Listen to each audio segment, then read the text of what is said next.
Mr. Wald, given sort of the role that you played in trying to provide more transparency of what happened during the 4 years under Joe Biden, who was running the country? What if the President of the United States wasn't actually running the country?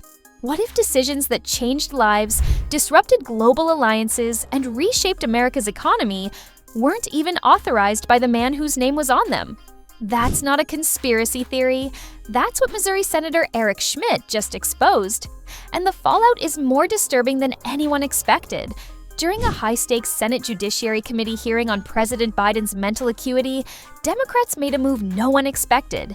They refused to participate. Not a single Democrat called a witness. Not one showed up to defend the president. It was a total boycott. But instead of letting that silence stall the process, Schmitt went straight for the jugular. He brought video clips, evidence, hours of fawning praise from top Democrats and Biden allies, gaslighting the public with cartoonish levels of denial. And it was all on tape. The minority did not call any witnesses for today's hearing. They have chosen to ignore the hearing as they chose to ignore President Biden's mental decline. But we do have a short video of some previous statements from Biden administration officials and Democrat Party officials telling us not to believe our lying eyes. We can play the video. I met with the president, 5 or 6 weeks ago, and he seemed fine to me. Does the president have the stamina, physically and mentally, do you think, to continue on even after 2024? You're asking me this question. Oh my gosh, he's the president of the United States. He is engaging, he is capable, he has an incredible record as president. The most difficult part about a meeting with President Biden is preparing for it, because he is sharp, intensely probing, and detail-oriented and focused. Joe Biden has vision, he has knowledge, he has a strategic thinker. So he has a vision, he has knowledge, he has judgment, he has a strategic thinking. I can testify because I've been working very closely with this president for the past 2 years. I've been knowing him for 30 years. And I'm telling you, this guy's tough, he's smart, he's on his game. We're talking about major figures in the administration saying, without flinching, that Biden is sharper than ever. One claimed he was too fast to keep up with. Another described meetings with Biden as mentally exhausting because of how intensely probing he is. One senator even claimed that the hardest part about working with Biden is preparing to match his speed. They went on and on. Biden has wisdom, vision, strategic thinking, and a command of the facts. But here's the part they didn't want you to notice.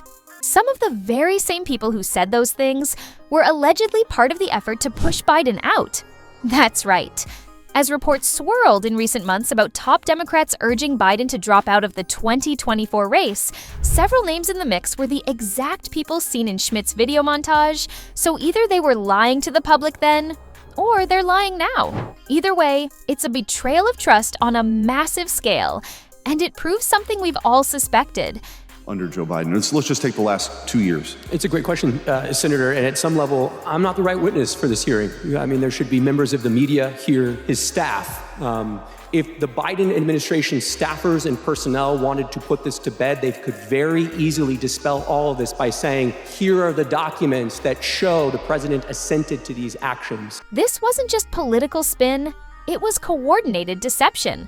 At some point in Biden's presidency, there was a distinct pivot in the narrative. The public was no longer told to overlook his gaffes. We were told to celebrate them. Forgetfulness became folksy. Confusion was humility. And old age, that was suddenly an asset. The president's decline was reframed as statesmanship. And anyone who questioned it, branded as a right-wing conspiracy theorist. But Schmitt wasn't done. Because he didn't just bring clips to embarrass his colleagues, he brought them to prove a bigger point, that what we've witnessed over the last 4 years is a slow-motion constitutional crisis. And it's not just about Biden's mental state anymore, it's about who's really in charge.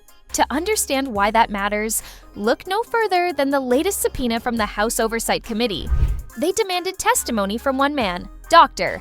Kevin O'Connor, President Biden's personal physician. But when O'Connor was asked to appear, he invoked the Fifth Amendment and refused to answer questions. Why would the president's doctor need to plead the Fifth? If Joe Biden is truly sharp, as we've been told nonstop, then O'Connor could have shown up, spoken clearly, and confirmed it. No issue. Instead, we got silence.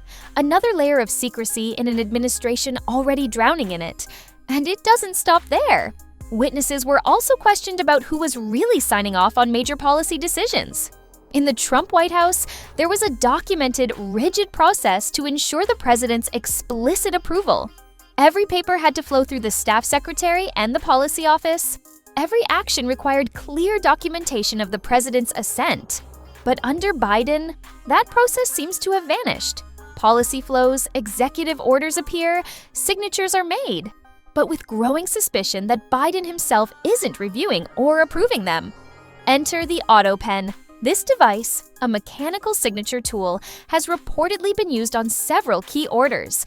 And according to leaks, there are serious questions about whether Biden even knew what was being signed. This isn't speculation. We now have examples of Biden denying he approved certain orders. One of the most glaring came from Speaker Mike Johnson earlier this year. Johnson reportedly asked President Biden about an executive order that paused liquefied natural gas, LNG, exports to European allies. The president's response? "I didn't do that." Now let that sink in. An executive order that impacted global energy markets, our European alliances, and domestic energy jobs. And the president claimed he didn't authorize it. Then how did it get signed? And who signed it? Because if it was the autopen and Biden wasn't aware, we've got a serious problem. Think about the implications. If major policies are being pushed through with a mechanical signature without Biden's knowledge, that means decisions impacting our country are being made by who exactly? Staffers, advisors, unelected bureaucrats? That's not just shady, that's unconstitutional. And the media? Nowhere to be found until it's profitable. Some journalists who spent years mocking concerns about Biden's cognitive decline are suddenly cashing in. Jake Tapper, for example, just released a book highlighting the very issues his network ignored. Tapper had Biden on his show. He had top officials spinning these same stories. He had every opportunity to challenge them, and didn't. Now, with the tide turning, the same journalists who gaslit the public are trying to play hero. But it's too late. The damage is done. And while the left dismisses all of this as theatrics, the reality is far more serious. This isn't about retribution or election tactics. It's about the integrity of our system. If a president isn't capable of making decisions, and if his team is making them in his name, then we don't have a presidency. We have a puppet show.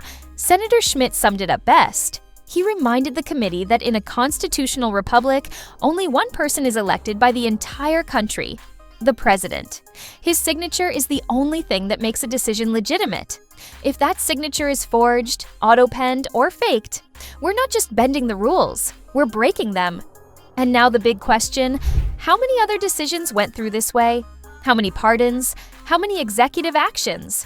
How many foreign policy shifts were signed without Biden even knowing? If even one order was unauthorized, it undermines every law that followed.